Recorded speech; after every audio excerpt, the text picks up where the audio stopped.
ಏನು life insurance ಮಾಡಿಲ್ಲ, ದಯವಿಟ್ಟು ಮಾಡ್ತೀವಿ. ಲೈಫ್ ಇನ್ಶೂರೆನ್ಸ್ ಮಾಡಿಸಿ. ರೆಡಿ ವೆಹಿಕಲ್ ಎಸ್ ಡೆಫಿನೆಟ್ ಮಾಡಿ. ಒಂದು 3 lakhs ನಾಮಿನಿ, ಈಗ ಮ್ಯಾರೇಜ್ ಆಗಿಲ್ಲ, ನಾಮಿನೇಷನ್ ಬಿಟ್ಟಂಗೆ ಇವತ್ತು ಮದರ್ಸ್ ನೇಮ್ ಆಯ್ತು ಆಯ್ತಾ. ಚೆಕ್ ಇದೆಯಾ? ಇದೆ. ಚೆಕ್ ಬುಕ್ ಏಜೆಂಟ್ ಯಾರ ಗೊತ್ತಾ? ಏನು ಏಜೆಂಟ್ ಯಾರ ಗೊತ್ತಾ? ಎಲ್ಲ ಏಜೆಂಟ್ ಆಗುತ್ತೆ. ಅವ್ರು ಕಾಂಟ್ಯಾಕ್ಟ್ ಮಾಡಿ 5 lakhs ಮಾಡಿ. ಆಮೇಲೆ ಎವ್ರಿ ಮಂತ್ 1000 rupees ಕಟ್ಬೋದಾ ಪ್ರೀವಿಯಸ್ಗೆ? ಹಾ ಸರ್.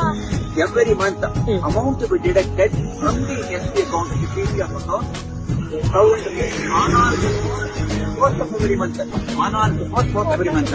ಹಾಗೆ ಮಾಡುತ್ತೆ. ಆದ್ರೆ 15 ವರ್ಷಕ್ಕೆ 7.9% ಇಂಟ್ರೆಸ್ಟ್ ಇನ್ಕಮ್ ಟ್ಯಾಕ್ಸ್ ರಿಬೇಟ್ ಸಿಗುತ್ತೆ. ಏನ್ ಹೇಳಿ? ಪಬ್ಲಿಕ್ ಪ್ರಾವಿಡೆಂಟ್ ಫಂಡ್ ಇದೆ ಓಪನ್ ಮಾಡಿದ್ದೀವಿ. PF ಅಲ್ಲ, ಪಬ್ಲಿಕ್ ಪ್ರಾವಿಡೆಂಟ್ ಫಂಡ್. ಯಾವರು? ಮೈಸೂರು. ಇಬ್ರು ಮೈಸೂರು. ನೀವು? I am on Mysuru, native Kerala, Sachin Mysuru. ಹೌದಾ? God bless you. Thank you. I have an early marriage. Nice husband. Nice husband. ಆಯ್ತು.